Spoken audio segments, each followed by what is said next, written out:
Ever get that feeling like you know you're right, but you're just not being heard? Oh, absolutely. Like you're talking to a wall. Super frustrating.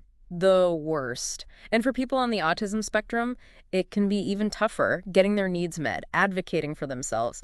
It often comes with extra hurdles. That's what we're diving into today. Self-advocacy, especially for neurodivergent folks. We're looking at this article from Cheap ABA. Self-advocacy is not asking for special treatment. Empowering Autistic really gets to the heart of it. Love the title because, let's be real, there's this misconception that self-advocacy is about getting special favors. Not even close, right? Right. It's about recognizing that folks with autism might need different things to thrive. Not special treatment, just, what they need. And then giving them the tools to actually ask for those things. So the article uses the term equity a lot. In this context, what does that really mean? Good question. So equity here is about leveling the playing field. It's recognizing that not everyone starts at the same place. Some people might need a little extra support, accommodations to have the same opportunities. Making sure everyone has a fair shot, not an advantage. Exactly. Like the article gives this example, an autistic person asking for a quieter workspace. They're not looking for preferential treatment. They're just trying to create an environment where they can be just as productive as their coworkers. Makes sense. It's like needing noise-canceling headphones in a busy office. You're not getting something extra, you're just leveling the playing field so you can actually focus. Exactly. We all have different needs, and the point of self-advocacy is to be able to voice those needs comfortably so everyone can succeed. So it's about recognizing those individual needs, not like handing out special privileges or something. Right, totally. And the article actually gives some really concrete examples of what that looks like in action. Like, say, someone's sensitive to sensory stuff, right? They might need to say, hey, these fluorescent lights are kind of messing with me. Would it be cool to maybe dim them or even switch rooms? Yeah, that's a good one. Could be a really small ask, but make a world of difference for someone trying to like focus and be present. Totally. And it's not just like sensory stuff either.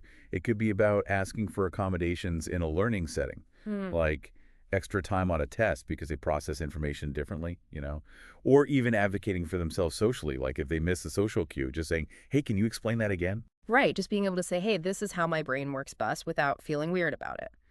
Or like they're asking for too much. And that's a big thing this article hits on, challenging those internalized like beliefs about asking for help.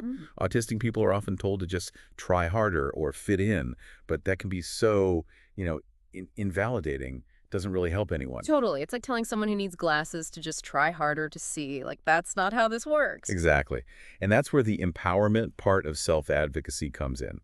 When you have the tools and the confidence to actually ask for what you need, you can start to break down those barriers, both the societal ones and the ones we put on ourselves. And it sounds like this isn't just about like making things easier for people on the spectrum. The article actually talks about how self-advocacy can make relationships stronger, communication better, good for everyone involved. That's true. When people feel comfortable expressing their needs, setting boundaries, it builds so much more understanding, more respect in all their relationships. Right? And think about it in the workplace. Like, what if everyone felt okay saying, hey, I work best under these conditions? Wouldn't that just make everything more productive, more inclusive? Totally.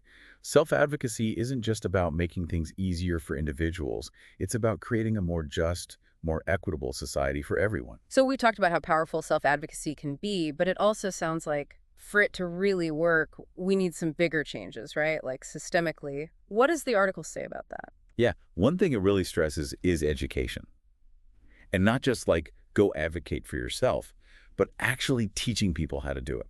Giving them the tools, the language. Because, yeah, you don't know what you don't know feels very true here. Exactly. It could be workshops, support groups, online resources, whatever. Anything that helps people understand. Like, these are my rights, and here's how to actually talk about my needs effectively. And it's not just on the individual either, right? It takes families, educators, employers, even policymakers. Everybody's got a role. Totally.